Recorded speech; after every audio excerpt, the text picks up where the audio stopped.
Ora, então, nós na aula de ontem começámos a olhar para um novo pilar do encapsulamento.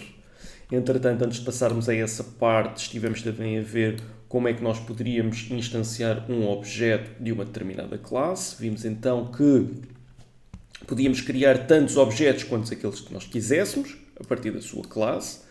Quando criávamos um objeto, o sistema reservava a memória para o objeto e todas as variáveis do novo objeto obtido. E a isto chamávamos então de variáveis de instância. Cada nova instância ficava com uma cópia das variáveis de instância definidas na classe. Não é? Portanto, vimos que a conta Ruben e a conta Márcia tinham cada uma delas as suas próprias variáveis de instância. Portanto, eram dois objetos completamente distintos. Vimos também que, quando estávamos a criar os objetos, eles são instanciados através desta palavra reservada new e o tipo de dados a seguir, e o que acaba por acontecer se nós estivéssemos a fazer algo como isto era apenas estar a criar uma nova referência que aponta para esta referência, que por sua vez aponta para um único objeto. Portanto, vimos esta questão também. Entretanto, esta parte do new já estivemos a ver. Entretanto, esta parte era o que eu estava a falar. Vimos também que nós poderíamos depois aceder através da referência do objeto aos atributos para já desse mesmo objeto e depois fazer atribuições, ou poderíamos fazer leituras, tal como estamos a fazer aqui, embora aqui já estamos a fazer com recurso a propriedades, mas o cenário é o mesmo. Podíamos aceder ao objeto, aceder aqui ao atributo que queríamos modificar e depois modificá-lo. Okay? Da mesma forma que também poderíamos fazer acesso ao mesmo objeto e aceder à propriedade ou ao atributo em questão e fazer a leitura dos valores.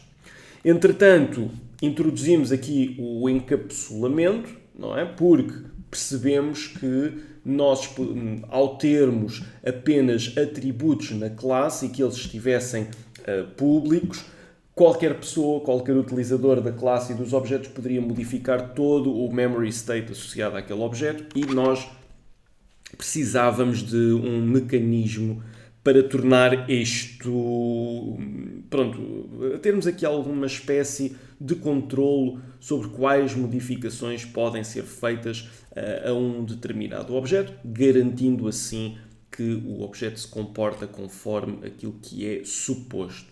Não é?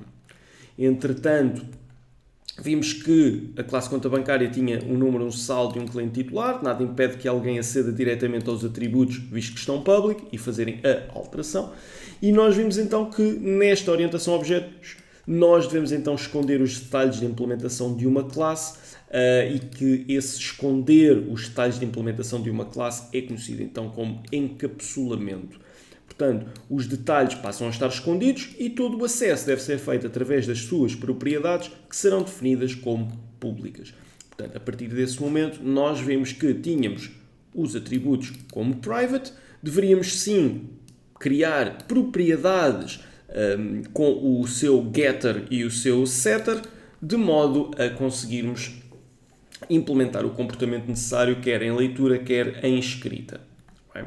Depois, o que é que nós vimos também? Aqui uma imagem ilustrativa do que deve acontecer quando interagimos com um determinado objeto da classe, ou seja, nós, como utilizadores da classe, chamamos métodos públicos. Esses métodos públicos podem ter atributos e métodos privados que vão executar determinados blocos de código ou coisas assim do género. Não é? Portanto, a seguir, o que é que nós vimos? Então, que em virtude de estar a utilizar as propriedades, nós poderíamos também criar ali uma forma de controlar o que é que pode ser modificado relativamente ao saldo, por exemplo. Vimos o conceito private set, onde só o interior da classe pode fazer um set ao saldo.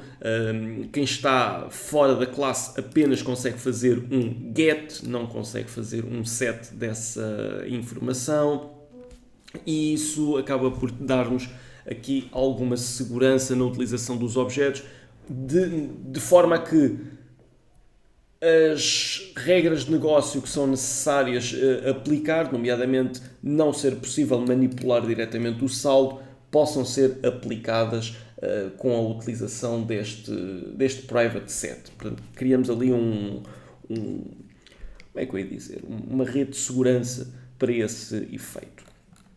Entretanto, vimos a definição do get e do set, não é? Como estávamos aqui a falar. Vimos aqui a notação do get e do set também. Entretanto, eu estou aqui a fazer isto. A notação do get e do set. Depois, entretanto, estivemos a ver métodos. Ou seja, como nós já tínhamos visto no início do capítulo da programação orientada a objetos, vimos que uma das questões que nós faríamos era o que é que este objeto representa, quais são as características e quais são os seus comportamentos. A nível de características, nós fizemos o levantamento destas três e fizemos a implementação destas propriedades, ou seja, passámos para código-fonte esta realidade. Contudo, a questão dos comportamentos associados a um objeto do tipo conta bancária ainda não estava definida, e é isso que os métodos visam assegurar, não é? Portanto, a criação de métodos com ou sem retorno é realizada do mesmo modo que foi visto anteriormente, podendo estes também ter uma sobrecarga de parâmetros, portanto,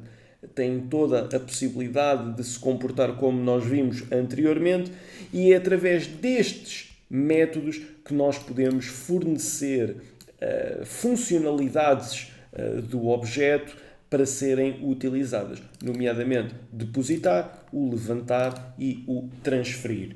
Desta forma, nós garantimos que, mais uma vez, regras de negócio que sejam inerentes ao levantamento recaem sobre a classe a responsabilidade de tornar essas regras reais, não é? E fazer o enforcing dessas mesmas regras.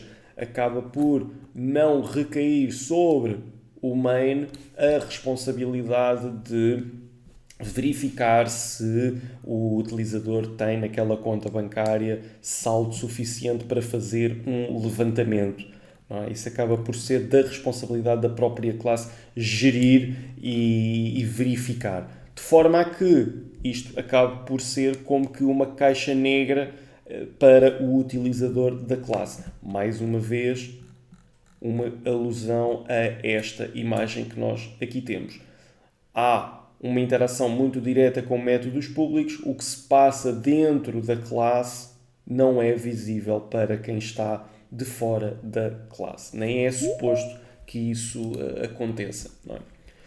Pronto. Então, depois disto, nós vimos aqui o exemplo de implementação de dois métodos, nomeadamente o método de depositar, em que recebíamos um valor de depósito, verificávamos se era um valor positivo, se sim, depositávamos e retornávamos um true, se não, fazíamos então um return de false. O mesmo fazíamos com o levantamento, verificávamos se o valor era um valor válido, e caso não seja, retornávamos que a operação não tinha sido executada com sucesso e por aí fora. Caso o utilizador também não tivesse saldo suficiente para o valor de levantamento, também retornávamos um false.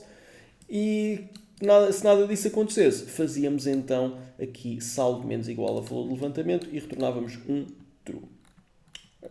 Depois, o que é que nós estivemos a ver também? A implementação de... Ora, isto aqui já tivemos a ver. Vimos também a implementação de um método para transferências. Portanto, vimos que poderíamos aplicar aqui um transferir, onde recebíamos um valor de transferência e uma referência para um objeto que deve receber o valor da transferência. Dessa forma, nós, a seguir na sua implementação, fazemos a invocação do método levantar e as suas consequentes regras de negócio para a conta atual, portanto, isto é a mesma coisa que nós termos a palavra reservada this, ou seja, este objeto onde isto está a ser chamado, não é? E caso tenha lá esse valor de transferência, nós fazemos então uma transferência. Caso fazemos um levantamento, para já. Pronto. Caso não tenha, pronto, a operação falha. Depois do levantamento ser feito com sucesso, o que é que acontece? Nós vamos aceder ao objeto de conta bancária, que será a conta de destino, aquilo que está representado neste parameter como conta de destino, acedemos ao objeto, invocamos o método depositar, passamos o valor de transferência e isto acaba por depositar o valor propriamente dito na conta de destino. Retornamos um true no final, ou caso tenha ocorrido uma falha, retornamos um false. Para o olhar mais atento, isto pode ser um problema, na medida em que se eu conseguir fazer um levantamento, mas depois não conseguir fazer um depósito, esta conta bancária fica sem o valor e esta também não fica com o valor adicionado. Portanto, como se costuma dizer, o valor podia ir para o limbo, não é? Então, há que acautelar esse cenário, mas não vamos, como disse, complicar nesse sentido. Vamos apenas olhar para os princípios e perceber que podemos reutilizar métodos que já foram implementados dentro da classe. Está bem? Essencialmente foi isto que nós estivemos a ver. Portanto, a palavra reservada diz e exatamente. E foi isto. Pronto. Pergunto, daquilo que estivemos a ver ontem, alguma dúvida, alguma questão, algo que queiram perguntar?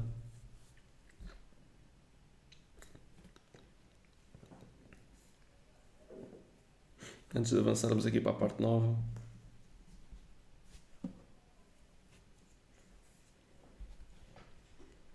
Não? Ok. Então, vamos avançar aqui para um tema novo que vocês já utilizaram, mas se calhar ainda não tínhamos dado. Se calhar não. Pelo menos aqui no nosso contexto não tínhamos dado nome. Perdão. Então, o que é que nós vamos verificar? Construtores. Na prática, o construtor é um método. Isso é logo a primeira noção que devem ficar. Um construtor é um método. E é um método especial. Porquê? Porque é responsável por instanciar, criar e inicializar os atributos de um objeto. A sua função é dar início ou dar forma à classe. Para alterar os valores dos atributos, poder-se-ia utilizar getters e setters, mas seria necessário declarar manualmente o NIF, o número de empregado e o nome, embora isto seja para aqui para outro exemplo. Para evitar isso, torna-se necessário a criação de um construtor. Então, o que é que isto quer dizer na prática? Nós, quando vamos aqui ao program.cs e vamos aqui à nossa função main, vocês veem que eu estou a utilizar aqui um new e depois o type, mas tenho aqui, não é, estes parênteses. O que é que isto significa? Parece que estou a utilizar um método e na prática estou.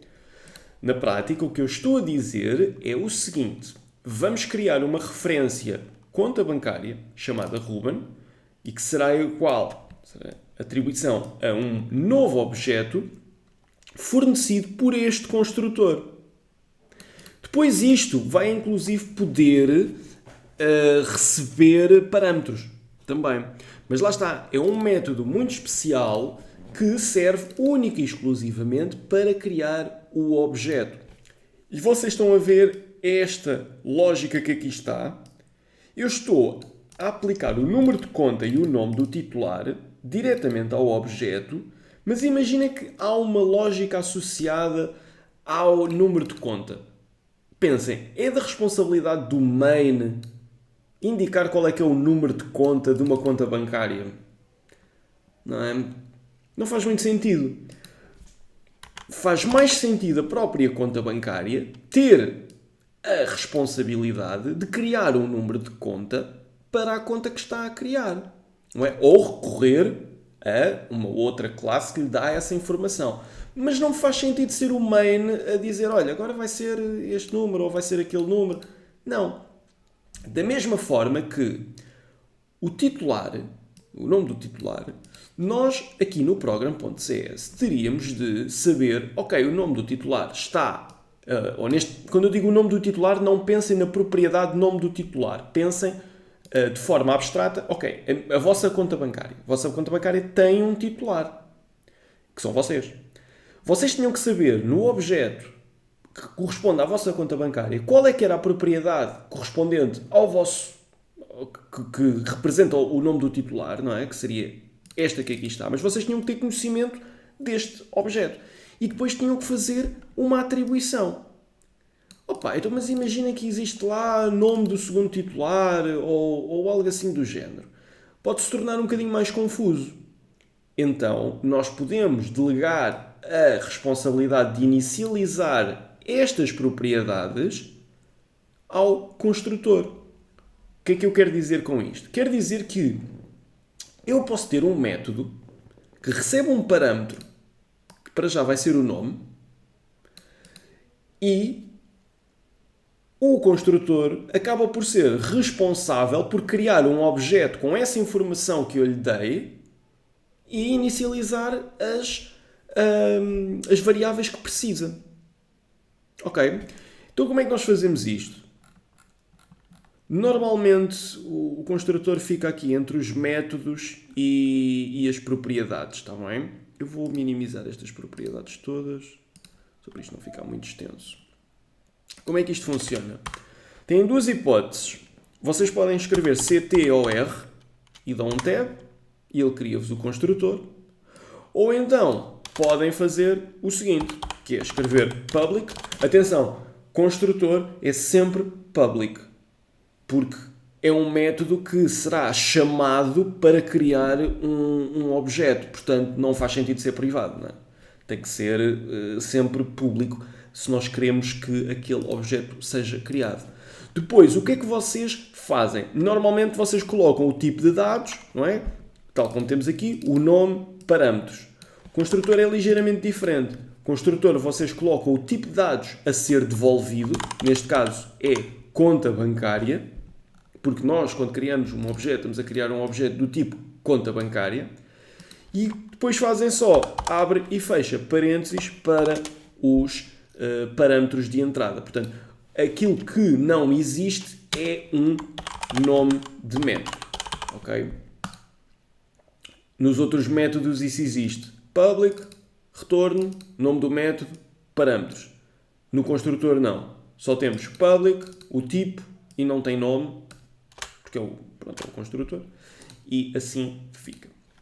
Podemos ter vários construtores diferentes, desde que, como disse, isto é um método.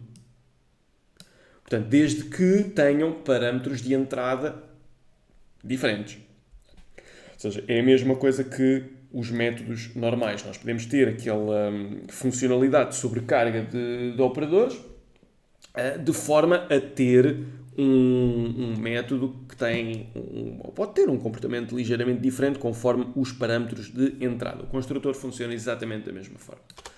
E agora imaginem que eu quero colocar aqui como parâmetro de entrada string nome do titular. Este é o meu nome do titular. O que é que vai acontecer? Este método, quando for invocado, ou seja, aqui, vai ser responsável por fazer o quê? Vai ser responsável por dizer que o nome do titular, a propriedade, será igual ao valor recebido como parâmetro de entrada. Nome do titular. Ok? Portanto, a propriedade será inicializada com o valor que for passado como parâmetro para o construtor. Sem problemas. Da mesma forma que o número de conta pode ser também inicializado. Ora, número de conta vai ser igual a random.shared.next, eu só estou aqui a inventar, não é? Eu quero um valor entre este e o mesmo, mas em novos. Portanto, ora isto são 5 zeros, 6 números, não é? 1, 2, 3, 4, 5, 6. Eu posso fazer uma coisa deste género. Ou seja, o que é que eu estou a fazer? Estou a dizer que qualquer objeto que seja criado tem que passar o nome do titular. O nome do titular é inicializado, ou seja, a propriedade com o nome titular é sempre inicializada. E o número de conta vai ser um número aleatório entre estes 100.000 e 999.999. Mas esperem lá que eu preciso de... Tem que ser o mesmo, mas com um zero a mais, porque o último é exclusivo, não é? Pronto. Desta forma, se nós voltarmos ao program.cs, vamos ver que temos 2 erros de compilação. Porquê? Porque eu não estou a passar parâmetro para o construtor. Não é? Se eu for aqui ao meu erro, diz-me aqui, constructor, conta bancária, has one parameter, but is invoked with 0 arguments. Portanto, eu tenho que passar aqui um parâmetro. O parâmetro que eu vou passar é Ruben. Aqui que eu vou passar é Márcia. Esta história toda desaparece. Já não é da responsabilidade do program.cs andar a inicializar números de conta, nem titulares, nem nada do género. No máximo, o program.cs, ou função main, é responsável por receber esse input por parte do utilizador, por exemplo, e passar para a conta bancária um determinado valor, e esse determinado valor que é passado, pronto, a conta bancária ou a classe tem a responsabilidade de criar um objeto com essas características. Vamos ver isto em funcionamento.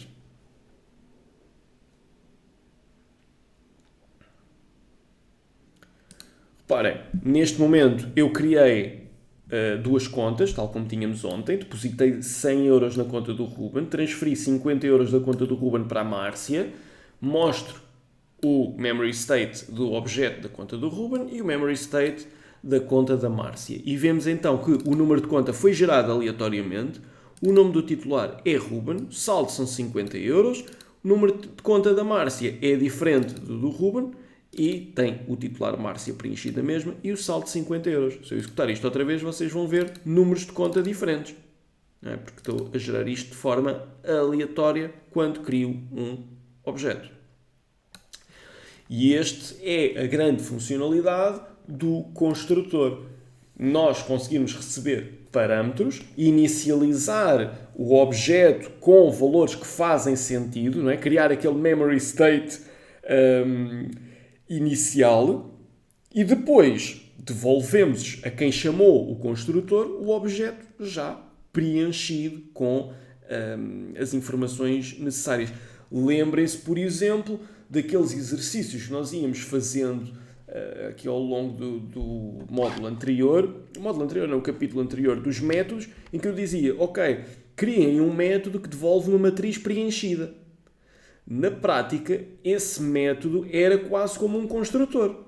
Ele inicializava e instanciava uma matriz, normalmente 3x3, que eu costumava colocar nos exercícios, preenchia com valores aleatórios e devolvia a quem chamou aquele método uma matriz instanciada, preenchida, valores aleatórios, pronta a usar. O construtor tem essa funcionalidade. Portanto, esses métodos eram, em boa forma, construtores também. Eram construtores de matrizes. E, nesse caso, matrizes também pré-preenchidas com valores aleatórios. Isto é exatamente a mesma lógica. Ok? Pronto. Isto então para os construtores. Até aqui, alguma dúvida, alguma questão? Ou queiram perguntar?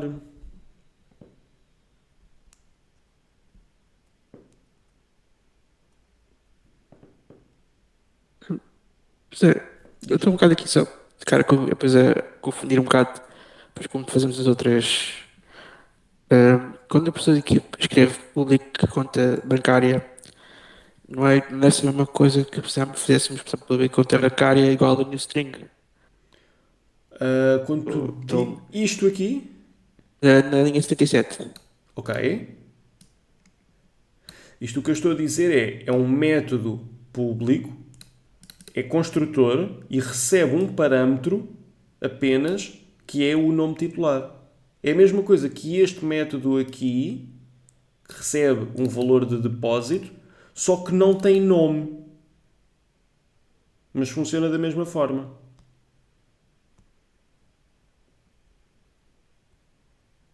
Não sei se respondi à tua questão.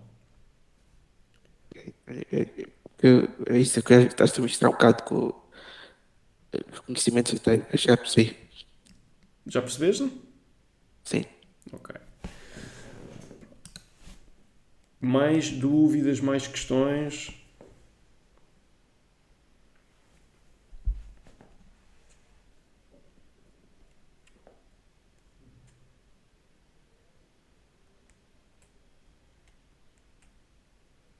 Não? Pronto. Então, o que é que nós estávamos a fazer? Entretanto, para evitar isso, torna-se necessária a criação de um construtor, exatamente, e depois falámos aqui sobre estes construtores. Ao instanciar um objeto, é sempre então chamado o construtor desse objeto, isto é uma coisa muito importante também. Quando nós utilizamos isto, estamos sempre a chamar um construtor. No entanto, os valores têm de ser declarados manualmente. Até aqui estávamos a fazer isso, mas depois deixámos de o fazer, delegámos essa responsabilidade a este construtor. Não é? E se for invocado este, é exatamente a mesma história. Então, regras para criar construtores. Isto também são coisas importantes. Têm de ter então o mesmo nome da classe. Não pode possuir retorno. Isto também é uma coisa muito importante, porque assume-se que retorna já um objeto do tipo conta bancária, ou neste caso do tipo que tiver de retornar. É executado somente no momento da criação do objeto, não pode ser chamado diretamente. Okay? Portanto, este é a porta de entrada de qualquer objeto, não é? É o seu construtor, é o primeiro método a ser chamado e só pode ser chamado para criar objetos. Não pode ser criado para não pode ser chamado para mais nada.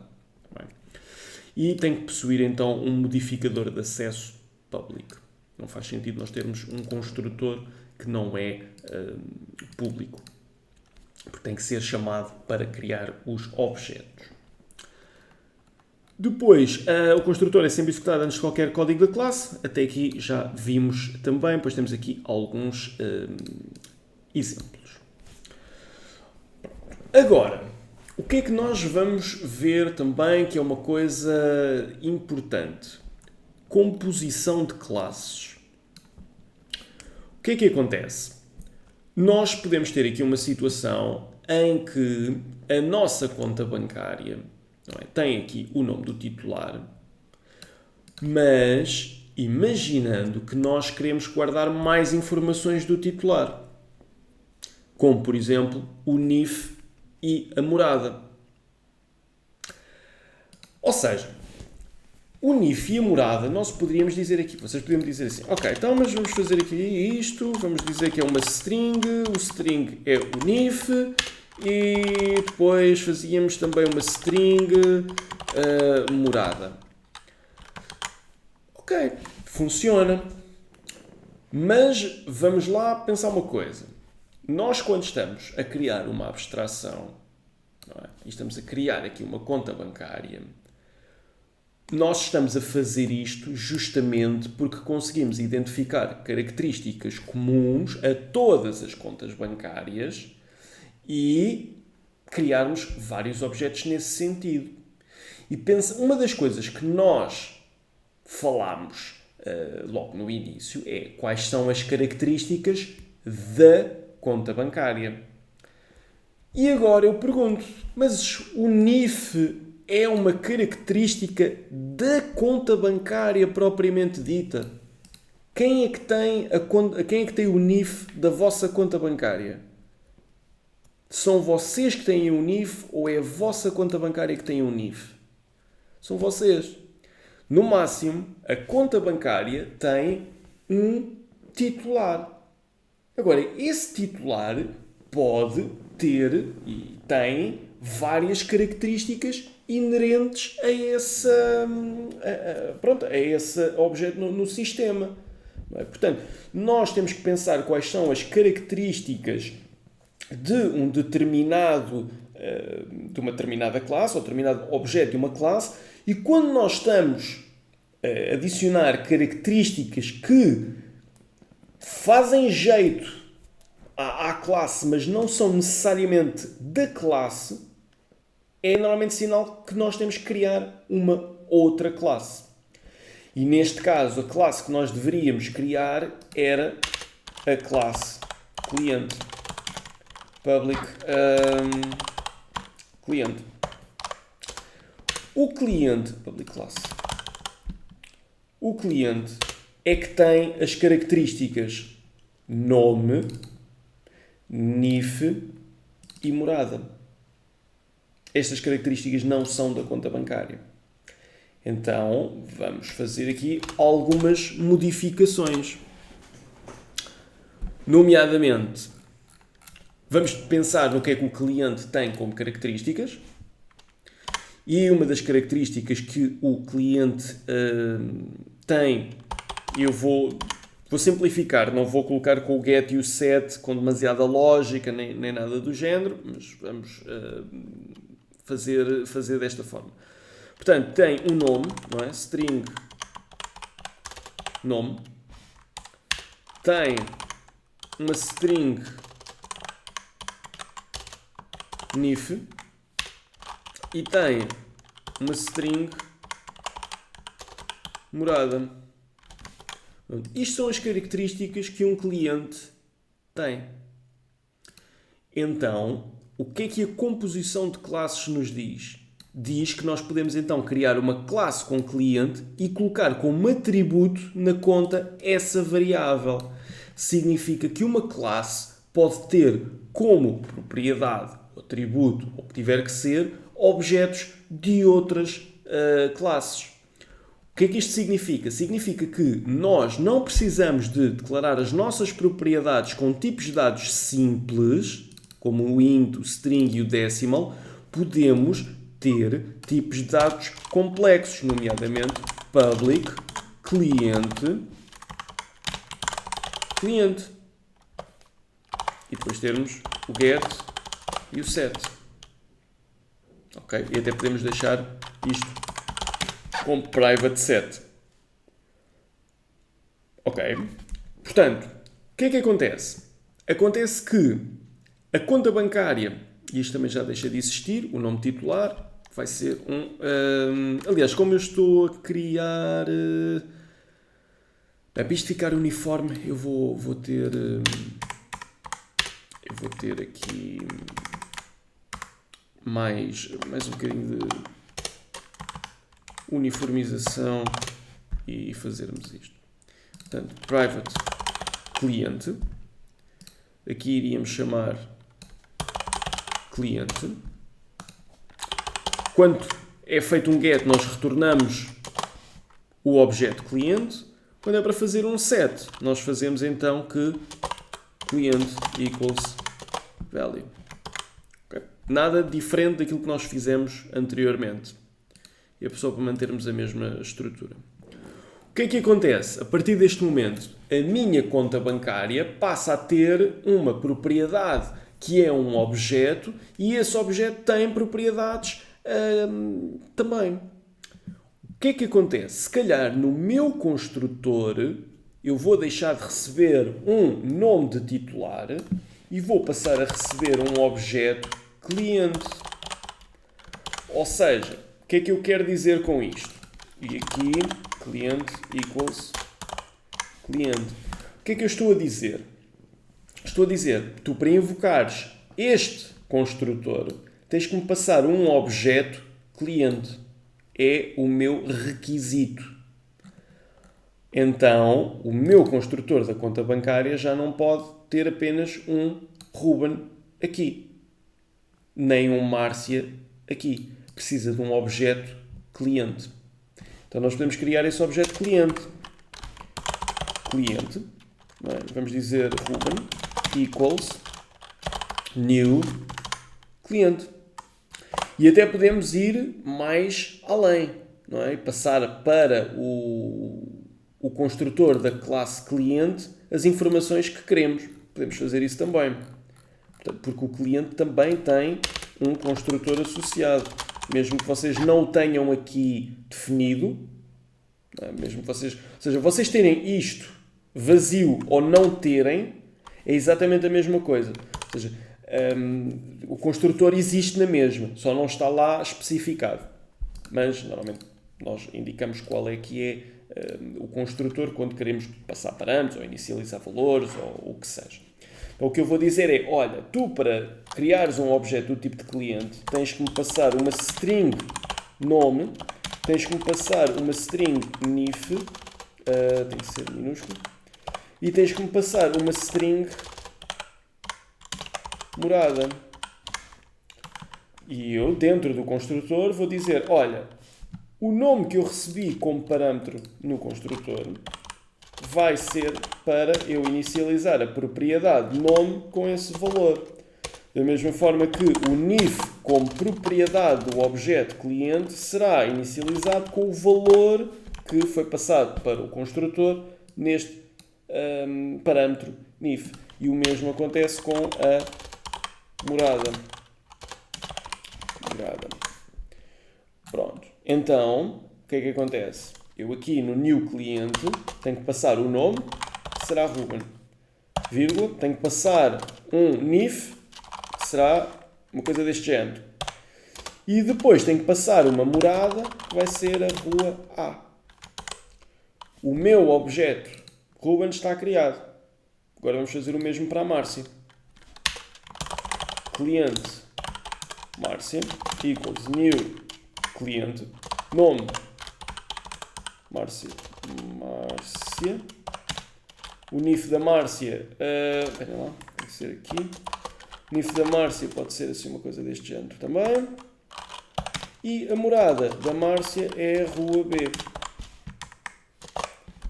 Desta forma, eu estou a inicializar no meu sistema um objeto que é o Ruben, que tem estas características que aqui estão. Estou a inicializar também um objeto que chamei de Márcia e tem estas características.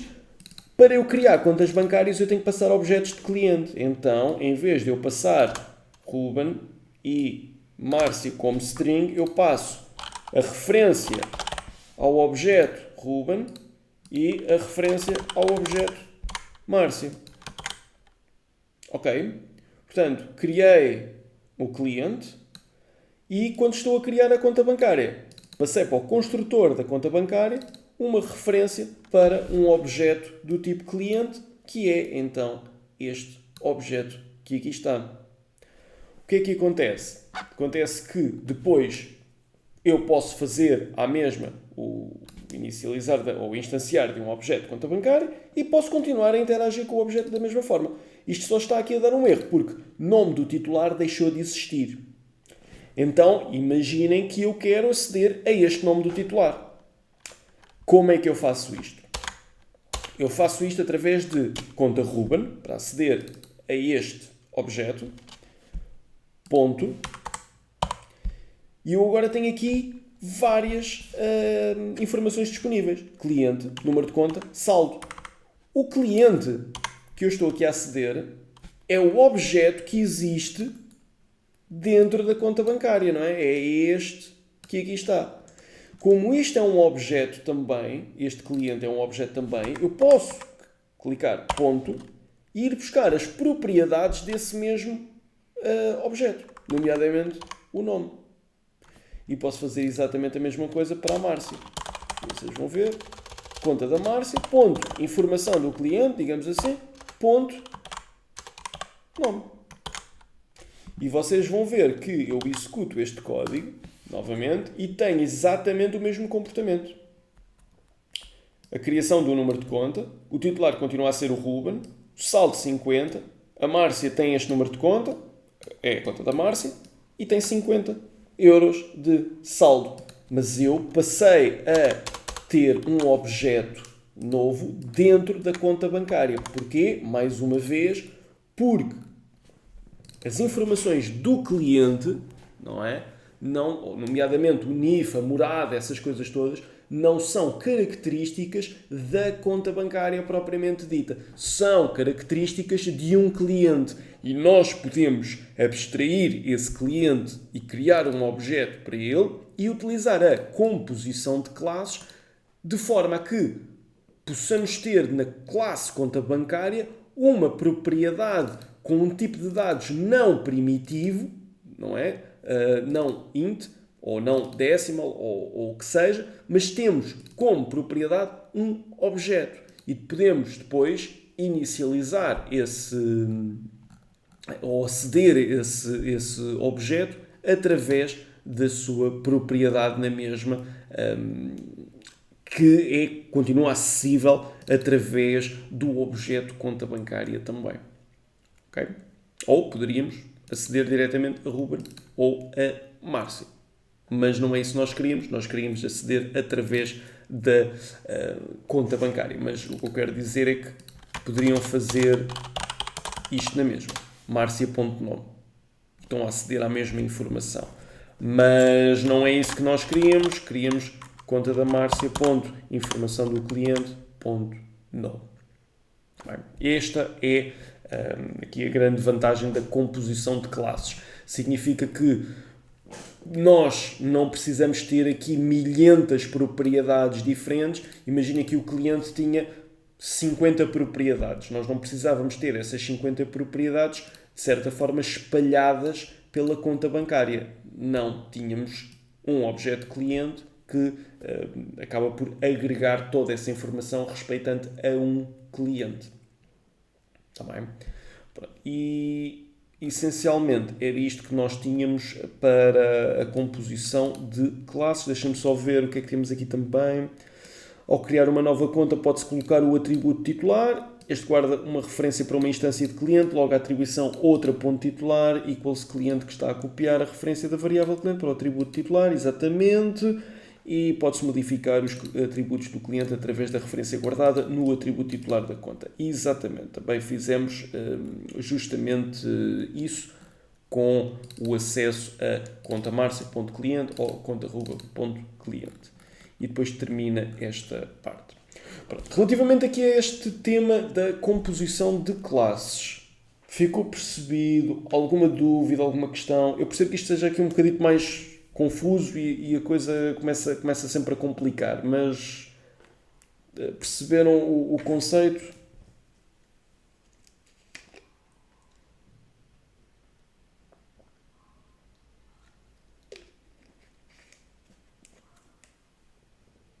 Na parte do construtor, eu basicamente não percebi. Não percebeste o conceito do construtor, é isso?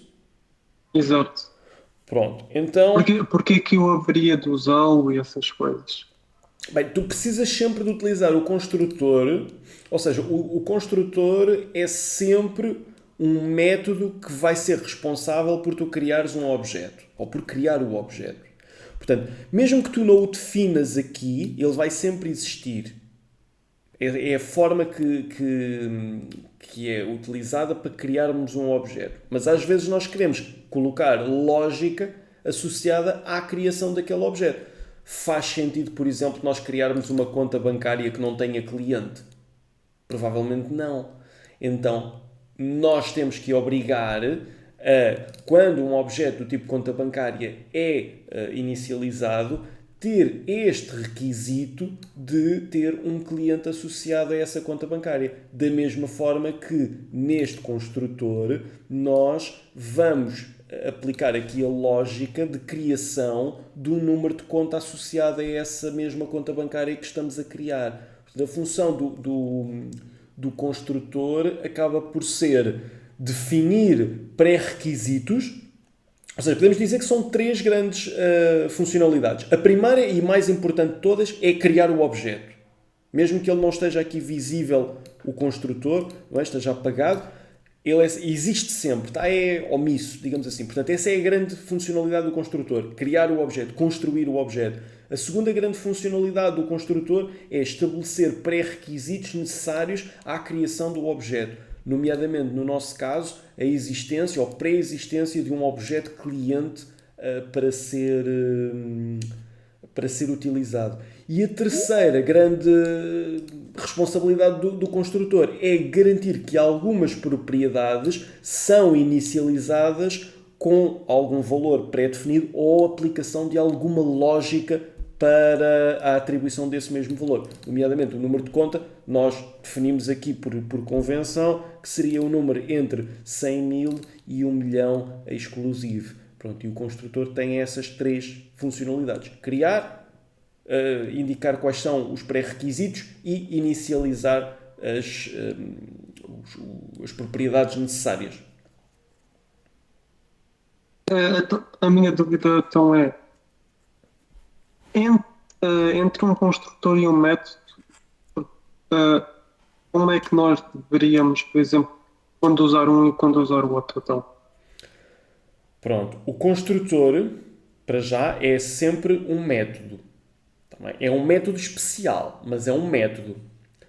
Nós utilizamos o construtor apenas para incluir lógica de criação de objeto e para criar o objeto propriamente dito. Agora, funcionalidades do objeto, nomeadamente assegurar que é possível fazer depósitos, assegurar que é possível fazer levantamentos ou transferências, são métodos por si só, não tem nada a ver com nenhum construtor. O construtor só acaba por ter a responsabilidade de inicializar o objeto, garantir aqueles pré-requisitos, inicializar algumas propriedades, etc. Tudo aquilo que são funcionalidades, comportamentos do próprio objeto, são sempre assegurados pelos métodos.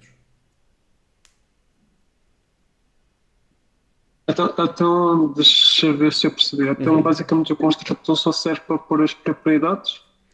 É um bocado por aí. Se quisermos simplificar, o construtor serve para nós inicializarmos as propriedades, criar o objeto em memória e pouco mais, estabelecer aqui alguns pré-requisitos, mas é só muito isso. Tanto que tu não podes chamar o construtor sempre que te apetece, tu só chamas o construtor uma vez e é quando crias o objeto. Basicamente são as regras necessárias para a criação do objeto, ou que lógica deve ser aplicada quando estamos a criar um objeto. Depois, a partir dali, já não usas mais, já usas o objeto. Ok. Essa era a minha única dúvida. Obrigado. Nada. Restantes colegas, mais dúvidas, mais questões queiram colocar? Então, ele que inicia o objeto. É o construtor que inicializa o objeto, exatamente. Ok. Portanto, ele tem exatamente essa função, construir, não é? É o construtor, portanto, ele constrói o objeto. Mais dúvidas ou questões que tenham?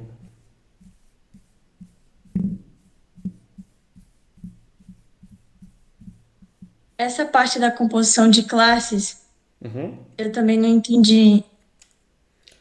Ok, então, recapitulando a composição de classes, e vamos ler até porque aqui que a explicação até é bastante direta. Ou seja, quando nós estamos a criar uma conta bancária, os atributos nome, NIF e morada, não é? Se nós quisermos guardar essa informação, são informações relacionadas com um cliente, não são características de uma conta bancária. Portanto, a tua conta bancária não tem um NIF. A tua conta bancária tem um titular, que és tu. Tu é que tens o NIF, não é a conta bancária. Da mesma forma que a tua conta bancária não tem uma morada, tem um titular. Tu és o titular, tu é que tens uma morada. Portanto, são características tuas. O NIF é teu, a morada é tua, o nome é teu, não é da conta bancária. Então nós, ao fazermos esta abordagem lógica, chegamos à conclusão que existe aqui uma outra possibilidade de criação de classe, que é uma classe cliente. E essa classe cliente é que vai agregar toda essa informação respeitante ao cliente. Nome, NIF, morada. Porque este objeto cliente, ou esta classe cliente, e objetos criados com base nesta classe cliente, podem ser reutilizados em outras classes ou outros pontos da nossa aplicação. Mas o cliente propriamente dito tem sempre estas características. Portanto, é seguro nós dizermos que uma conta bancária tem um cliente e exige um cliente e que um cliente tem estas características para serem criados. Portanto, eu estou a simplificar, em vez de criar um objeto, ir às propriedades e depois andar lá a modificar qual é o nome, qual é o NIF, qual é a morada, e se isso acontecer em vários objetos diferentes, ou várias classes diferentes, nem necessariamente objetos, mas várias classes diferentes, eu tenho que ir sempre a modificar. Aqui não, aqui eu estou a criar, mais uma vez, uma abstração, a dizer, olha, cria uma conta bancária e a conta bancária recebe um cliente. Depois é da responsabilidade de quem chama a conta bancária passar uma referência para um objeto do tipo cliente. Mas a grande premissa é nós não estarmos a colocar na classe conta bancária propriedades ou atributos que não são características da própria conta bancária. São características de uma outra entidade que nós chegamos à conclusão que é o cliente e que esse cliente é que tem nome, tem NIF, tem morada, tem mais outras coisas todas. Portanto, separamos mais uma vez as águas nesse sentido. A composição de classes é essa possibilidade de nós termos na conta bancária não só atributos e propriedades com tipos de dados primitivos, mas também objetos.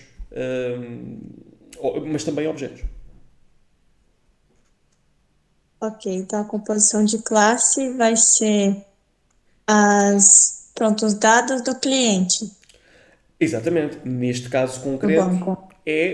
ou seja, é uma classe formada por mais classes. Estás a ver? É uma classe conta bancária que tem aqui uma dependência desta classe cliente. Toda vez que eu for adicionar o cliente, eu tenho que fazer esse procedimento, então, da composição de classe. Exatamente. Ok, Sempre que nós entendi quisermos agora. adicionar objetos a objetos, ou seja, basicamente são, quando tu crias a conta bancária, tu tens objetos que lá dentro têm outros objetos. Portanto, tens de criar primeiro o objeto que vai ficar lá dentro e depois passas a referência para esse objeto que acabaste de criar aqui neste construtor da conta bancária. Mas essencialmente é isso, é objetos que têm objetos lá dentro. Ah, entendi agora, obrigada. Nada. Mais dúvidas ou questões que queiram colocar?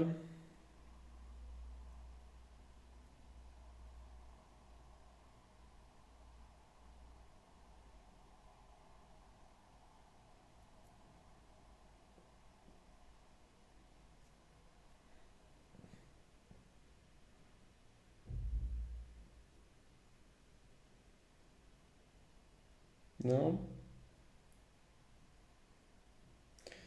Ok, então vamos fazer agora a nossa pausa. Ora, então, como estava a dizer, nesta segunda parte vamos realizar um exercício para vocês colocarem em prática estes conceitos, na medida em que vamos então criar aqui uma classe e vamos depois utilizar um objeto dessa mesma classe que vocês vão criar. O que é que eu vos quero mostrar primeiro que tudo? Só para vocês terem essa noção. Eu vou apagar isto. Mas cá lemos para já o enunciado. Pode ser mais simples. E depois eu contextualizo com isto. Ora, então eu vou partilhar aqui o Teams propriamente dito e vamos ler então aqui em conjunto o enunciado deste exercício. 1. Desenvolva a classe cronómetro. o que é então para fazer? O objetivo desta classe é simular um cronómetro, devendo pelo menos ter os métodos start e stop.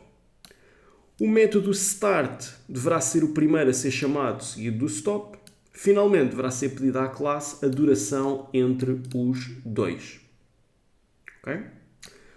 A duração deverá ser sempre dada em segundos e o cronómetro poderá ser utilizado várias vezes. Poderá ser dado um start e um stop, novamente outro start e outro stop. No entanto, não será possível 2 inícios em simultâneo. Portanto, não posso dar um start e um start a seguir. Bem, a classe não deverá revelar a sua implementação, será como uma caixa negra para o seu utilizador. Teste a classe em consola. O que é que na prática vocês vão criar aqui? Existe uma classe no .NET que é o stopwatch. E o stopwatch é um cronómetro. E na prática, o que é que o stopwatch faz? Eu vou criar um objeto stopwatch. Portanto, até aqui, new e depois o construtor, stopwatch. Até aqui nada de novo. Depois, eu vou fazer stopwatch.start. Eu vou pôr agora aqui um thread.sleep. É só para isto ficar parado à espera de execução. Tá bem? É um método que vocês podem utilizar em que o vosso programa fica 200 milissegundos parado. Só para criar aqui uma cadência de tempo. Tá bem? A seguir, stopwatch.stop e console writeline de stopwatch.elapsed seconds. E vamos ver isto em funcionamento. Portanto, na prática, eu crio um cronómetro, eu dou start a esse cronómetro, pensem naqueles cronómetros de mão. Entretanto, passam 2 segundos, eu paro o cronómetro e vejo quanto tempo é que passou. Em segundos. Está bem? Até posso fazer em milissegundos para vocês verem a diferença. Ora, milliseconds. Vamos executar este código e vocês vão ver o que é que isto vai fazer.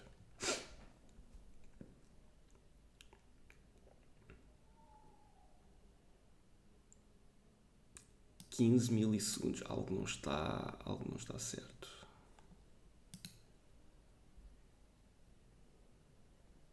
Algo não está certo, porque nós temos um timeout, espera lá, thread.sleep.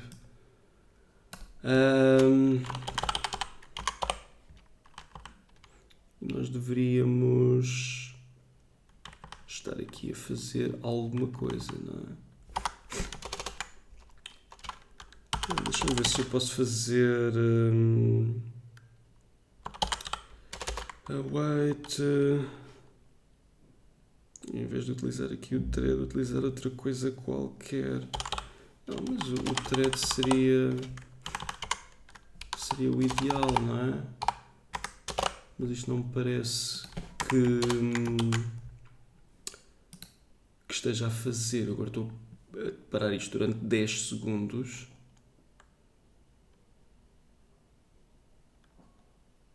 E deveria ter aqui um valor superior, 13.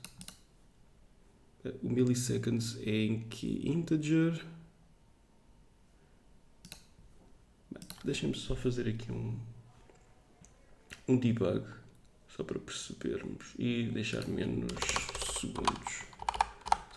Eu estou a achar isto muito estranho.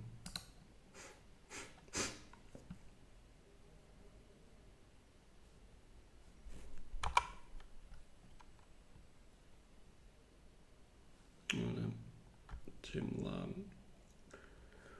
fazer isto com debugger, não é? Vamos aqui ao stopwatch.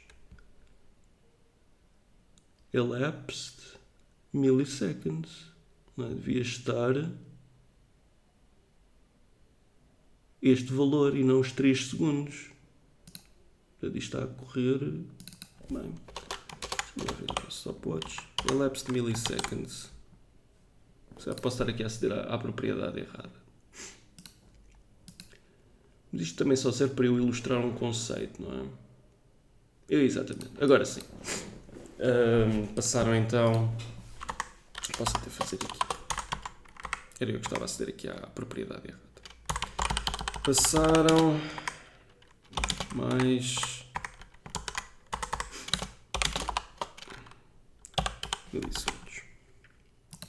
Portanto, eu quando executo este pedacinho de código, ele diz então que passaram 2000 milissegundos. Portanto, o objetivo é eu criar um objeto, eu dou um start para ele contar o tempo, faço um bocadinho de tempo, paro e mostro quanto tempo passou. Okay? Portanto, do ponto de vista do program.cs e da função main, o vosso cronómetro vai se comportar mais ou menos desta forma. Tá bem? É aquilo que eu preciso que vocês façam, é algo deste género. Agora, não é para utilizar a classe stopwatch, é para vocês desenvolverem uma classe que se vai chamar cronómetro e que essa sim terá os detalhes de implementação de um cronómetro. O que é que eu posso dar como dicas? Vocês imaginem que querem saber quanto tempo demoram daqui ao porto de carro. Aquilo que vocês podem fazer é, olha, eu saí de casa ao meio-dia e cheguei lá às 15h10. O que significa que eu demorei, neste caso, 3h10 a chegar ao porto. Mas eu recolhi a hora de entrada, a hora de saída, calculei qual é que foi a duração. Portanto, vocês têm que fazer algo deste género. O que é que eu posso dizer mais? Vocês recolhem a data de entrada e de saída através do datetime. Acredito que já tenham utilizado isto com o Fernando, certo? Sim, sim. Sim, sim. Pronto. Utilizar o datetime e para recolher as entradas e as saídas. E quando vocês fazem um datetime menos o outro, ou mais o outro, na prática vocês estão a utilizar um time span. Portanto, se vocês fizerem um datetime mais outro datetime, aquilo que vão obter é um time span. E este time span pode ser aqui um objeto que tem quanto tempo é que passou entre os dois datetimes e devolver essa informação. Portanto, seguindo aqui o enunciado mais à risca, não é? Nós devemos então ter o start e o stop. O start é o primeiro a ser chamado e depois o stop. Deverá ser pedida à classe a duração entre os dois. Portanto, podem colocar lá um elapsed time ou algo assim como propriedade. A duração deve ser dada em segundos em vez de milissegundos, mas também não é problemático. O cronómetro poderá ser utilizado várias vezes, portanto, poderá ser dado um start e um stop, novamente outro start e outro stop. No entanto, não será possível dois inícios em simultâneo. Mas quando eu digo aqui, pode ser utilizado várias vezes, dás o start, dás o stop. Quando dás o segundo start, ele começa a zeros, está bem? Não precisam de fazer um reset necessariamente. Eu digo isto porque a classe stopwatch tem essa particularidade. Pronto, e no final mostra qual é que foi o time span entre os dois momentos em que vocês registaram. Ok? Pergunto, dúvidas, questões, coisas que queiram perguntar?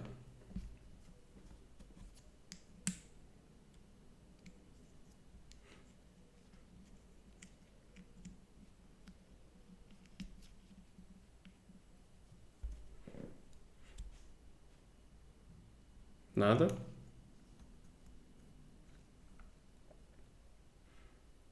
Ok, então pronto. Eu vou deixar-vos aqui a fazer este exercício. Se surgir alguma dúvida, alguma questão, estejam à vontade, coloquem as dúvidas e eu dou-vos uma ajuda. Relembro, vocês têm que fazer a parte do main, que será algo muito parecido com isto que está aqui. criar o objeto, utilizar o objeto, fazer um bocadinho de tempo, fazer aqui o stop, até podem utilizar esta linha, thread.sleep. Isto basicamente, o thread que está em curso para durante 2000 milissegundos, depois retoma, para o cronómetro e no final mostram alguma coisa. Não é para utilizar, mais uma vez digo, a classe stopwatch. O objetivo é vocês criarem uma cópia, digamos assim, da classe stopwatch ou seja, emularem o comportamento ou replicarem o comportamento que a stopwatch tem. Pronto, então vá. Qualquer dúvida ou questão, digo. Até já.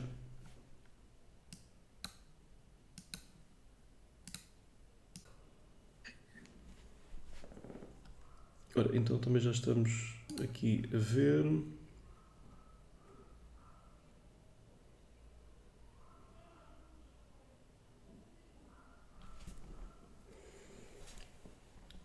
Então, como é que resolveste então este exercício? Pronto, eu criei a classe cronómetro. A primeira coisa foi, pronto, o start é ligado a um bool, ou seja, se o utilizador, quando o utilizador carrega no start, o bool ativo está falso, por isso ele simplesmente vai pegar a data quando ele foi ativado e transforma o ativo como true. Deste modo é que se... Desculpe, senhor? Sim, estava a confirmar, sim. Pronto, deste modo é que se o utilizador voltar a carregar no ativo, no start, ou voltar a chamar o start, ele simplesmente vai que ele faça um return, por isso ignora. Senão não acontece. Exatamente.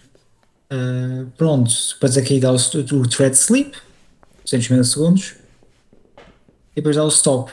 Pronto, aqui quando temos o ativo outra vez, como o ativo é true, ele vai fazer isto, vai buscar o valor de data de quando fechou, quando deu stop, Exato. calcula o intervalo, que é o time span, depois passa esse valor para segundos, Ok. e depois mete o active como false. Exatamente. Para sinalizar que parou. Pronto, depois aqui simplesmente baixava o valor, segundos, cronómetros de segundos, seconds, em que aqui está um double. O encapsulamento também em vigor, exatamente. Isso é uma boa forma que colocaste aí de nós encapsularmos, lá está, os segundos que passaram, e tu fazes o controle e só deixas fazer um set nessa propriedade se vier a alteração dentro da classe. À mesma medida que tu tens alguns atributos que são privados, nomeadamente o date 1 ou o date 2, que não mostra para fora, poderia mostrar essa informação na mesma, o isActive também poderia mostrar para fora, mas de qualquer forma fizeste aí um bom controle com os seconds na aplicação do encapsulamento. E aí o isActive também é uma forma de nós não deixarmos que possa ser dado mais do que um múltiplo start, não é? Portanto, é isto mesmo, é isto mesmo. Portanto, a minha solução não será muito diferente desta que apresentaste. Provavelmente irei colocar mais coisas públicas, mas é isto mesmo pretendido. Ok. Obrigado também pela partilha. Não há problema. Mais alguém quer mostrar a sua solução? Ou quer fazer assim de forma muito diferente? Ou quer confirmar? Posso mostrar, mas se calhar não sei se a minha solução está mais simples ou não. Força, partilha.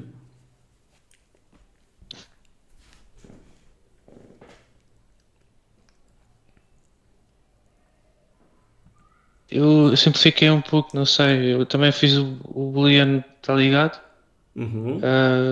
Se a pessoa tentar iniciar e ele não estiver ligado, é que ele põe ligado a true e mete a data de início, a data atual. Ok. E o terminar, se estiver ligado, desliga. A data de fim passa a ser agora. e depois retorna logo o time span do data de fim menos a data de início. Se não estiver ligado, retornam 0 segundos Uhum. e depois faço só mesmo aquela questão de instanciar o cronómetro, iniciar, pôr o thread a sleep com 3 segundos e terminar. E Depois depois imprimo o vês tempo corrido. o time span, exatamente. Excelente abordagem também. Tens visibilidade das propriedades, data de início e data de fim e se o cronómetro está ligado ou não, com o cuidado de private sets para não deixar que isso seja interferido pelo utilizador.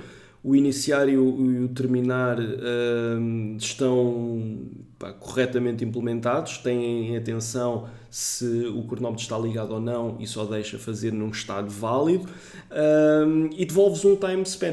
Assim, o enunciado diz para devolvermos isto ou obtermos isto com segundos, mas o facto de devolveres um time span até acaba por ser mais, como é que eu ia dizer, acaba por ser mais, oferecer mais funcionalidades, não é? Ser mais dinâmico. Tu podes ir buscar o time span, podes ir buscar os segundos ou os milissegundos, ou seja, uma coisa mais completa, digamos assim. Portanto, excelente solução. Obrigado. Nada. Mais alguém quer mostrar então a sua implementação?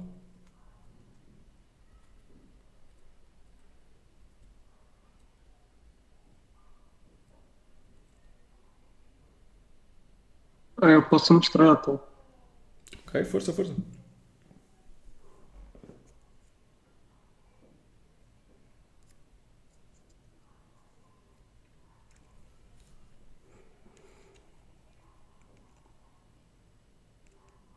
Já dá para ver? Sim, Acho que sim. aqui o cronómetro, depois o início e o fim, que eu experimentei fazer com as propriedades, como foi dito. Ok. Pronto, e aqui é que eu começo a usá-las. Aqui é o pronto ao start, adiciono a data atual ao início e ao fim fico sem nada, para depois repetir novamente o start, depois, Exato. para não ficar acumulado o valor aqui e substituir e dar erro. Ok. Aqui só fiz isto no stop, para buscar o tempo, e aqui fiz o cálculo.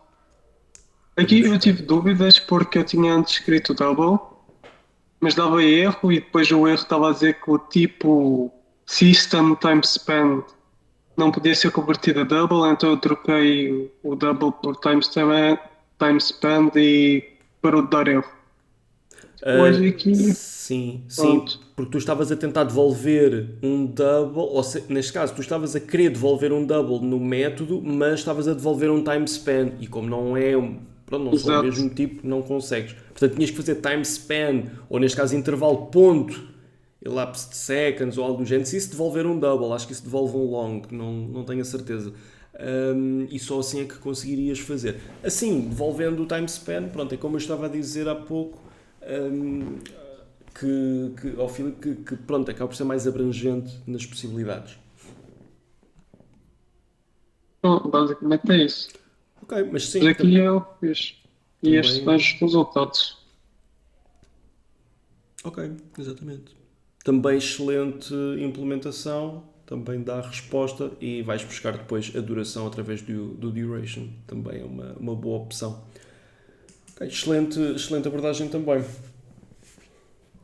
Obrigado também pela partilha. Obrigado.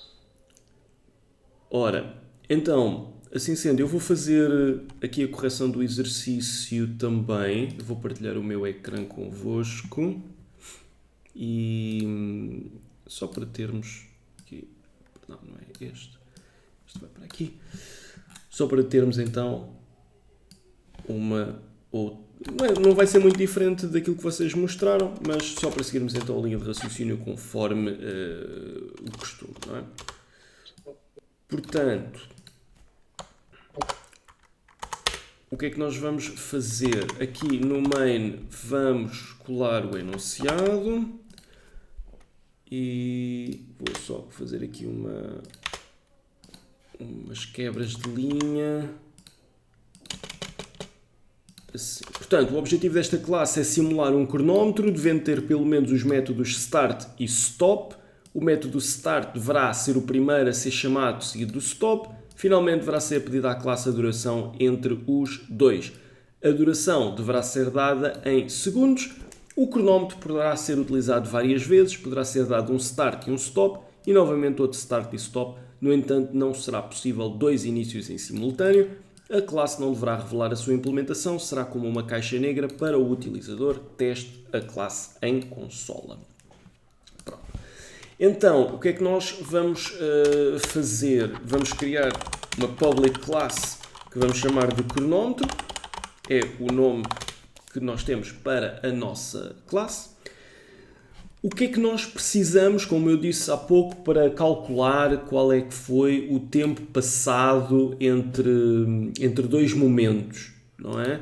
Nós registamos o momento de início, registamos o momento de fim, fazemos um cálculo de fim menos início e conseguimos saber quanto tempo passou. É desta forma que nós, por exemplo, sabemos quantos anos temos.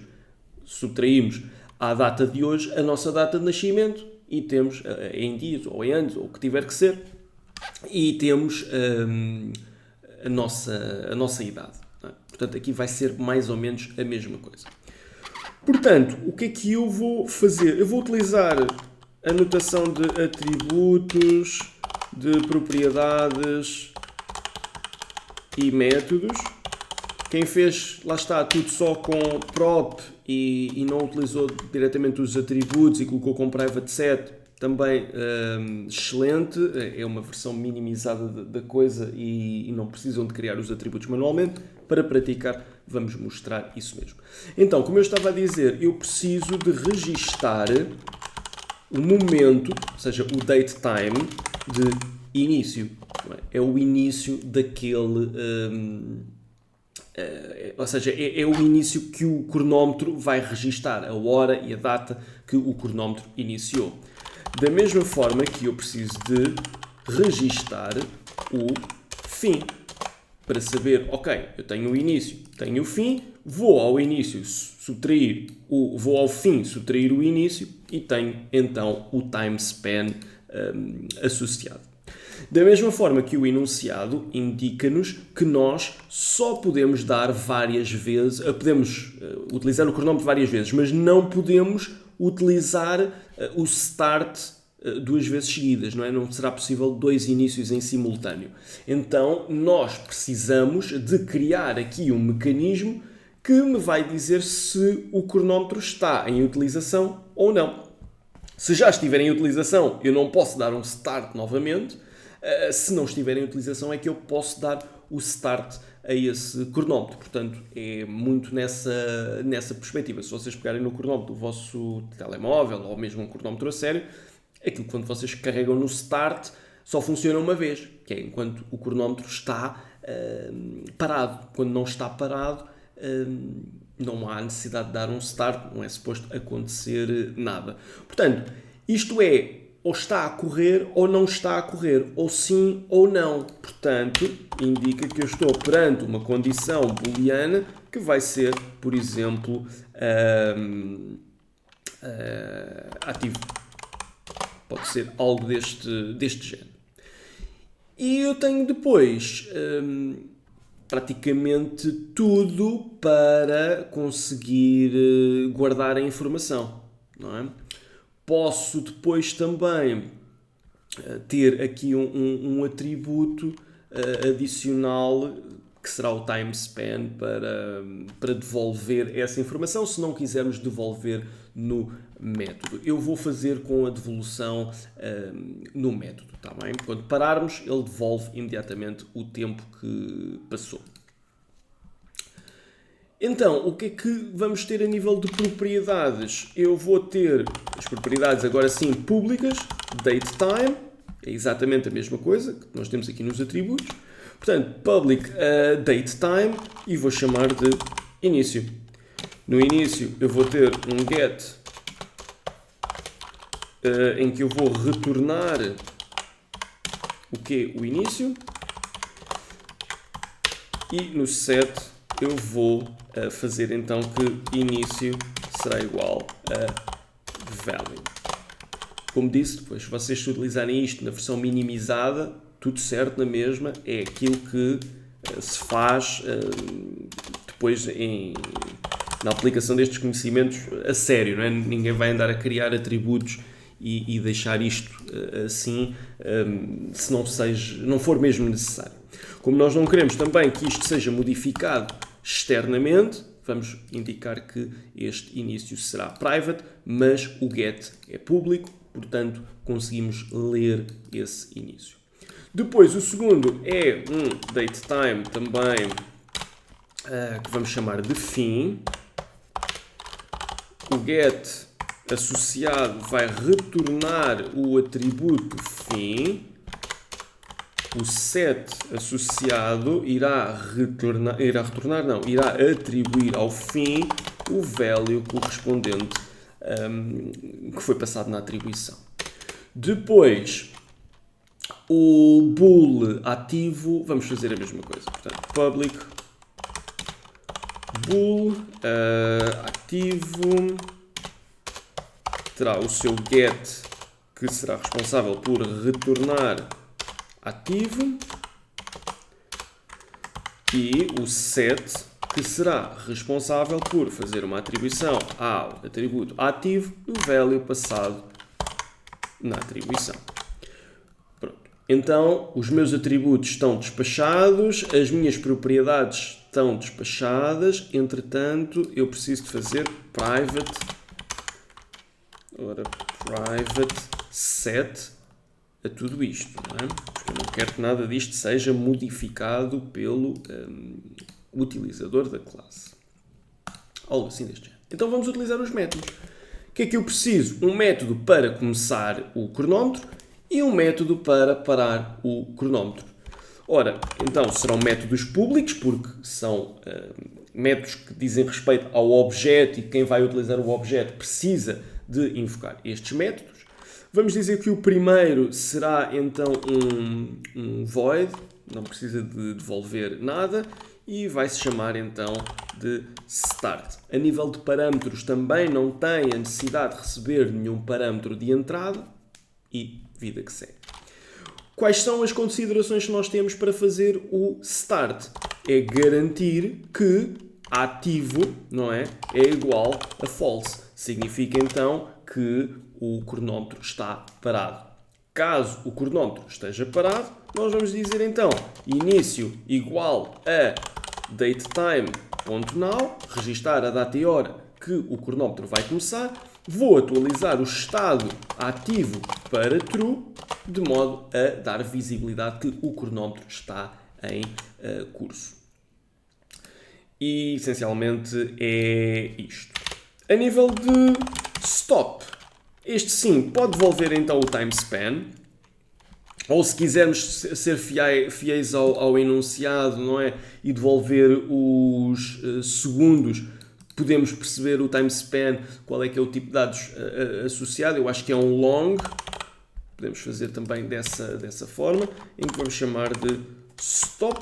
Não vai receber nenhum parâmetro associado. O que é que vai verificar? Se nós estamos então com ativo igual a true, ou seja, eu só posso parar um cronómetro que esteja em funcionamento. Se ele já está parado, não faz sentido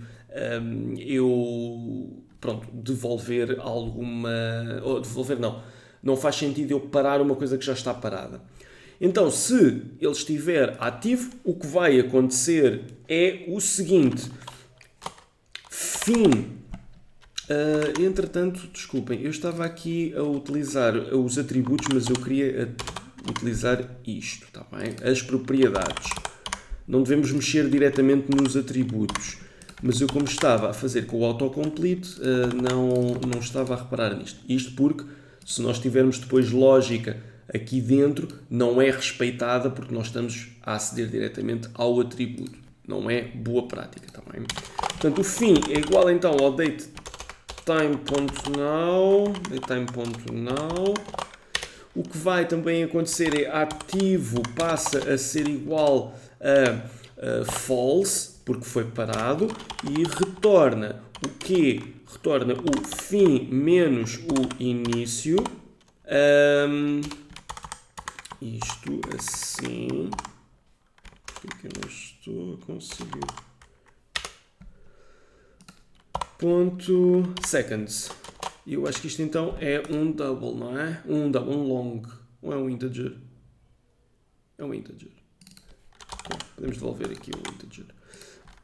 Pronto, desta forma. Caso contrário, return menos 1 para darmos aqui visibilidade de um valor que não faz sentido.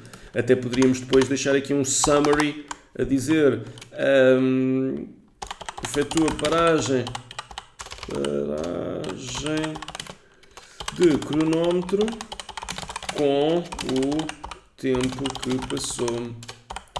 Em caso de cronómetro parado, é devolvido menos 1 como output. Podemos fazer algo deste género, por exemplo. Pronto. Isto então é a minha classe cronómetro. Vamos utilizar a classe cronómetro. Portanto, cronómetro, vou chamar então cron equals new cronómetro. Reparem, o construtor não tem qualquer parâmetro de entrada, tanto nós nem declaramos aqui nenhum construtor. Isto é exatamente a mesma coisa que estar aqui, não é um vector encoder, é a mesma coisa que estar isto assim, vazio. Ele existe, mas não está aqui visível, não é? Porque é um construtor default. Depois, o que é que eu vou fazer? Vou dizer cron.start, fazer então o thread.sleep de 2000 milissegundos, fazer cron.stop, assim, e tenho que registrar isto para uma variável porque o stop devolve-me um valor de segundos. E eu vou dizer int segundos passados equals cron.stop console writeLine, vou dizer passaram segundos passados ou foram registados 5 segundos no cronómetro, é melhor. Foram registados segundos no cronómetro. Ok? Pronto. Então, se nós executarmos então aqui o nosso código,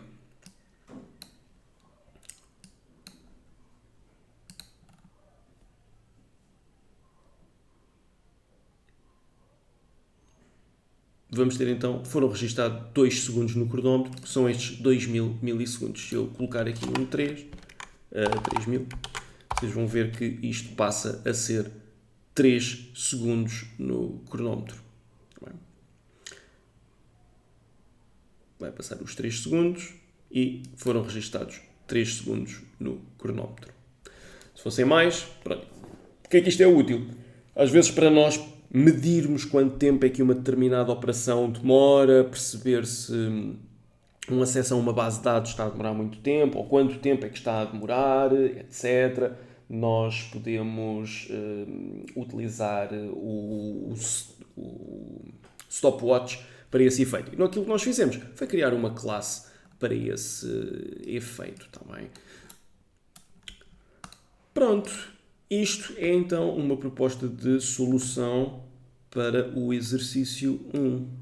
Eu vou dar-vos aqui o print screen.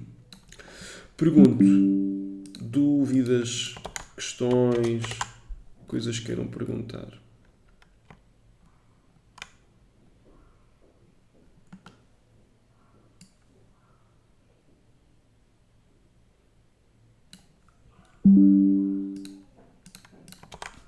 Não? Pronto. Isto no início é normal ser assim um bocadito mais complexo e tudo mais, mas à medida que vocês também vão ganhando aqui alguma prática com este tema, a coisa acaba por ficar um bocadito mais simples. Tá bem? Não é mais simples, mas menos mais familiar. E isso ajuda bastante. Pronto, malta. Entretanto, também nós estamos a chegar aqui à hora de término, 20 horas. Vamos então terminar a nossa aula de hoje.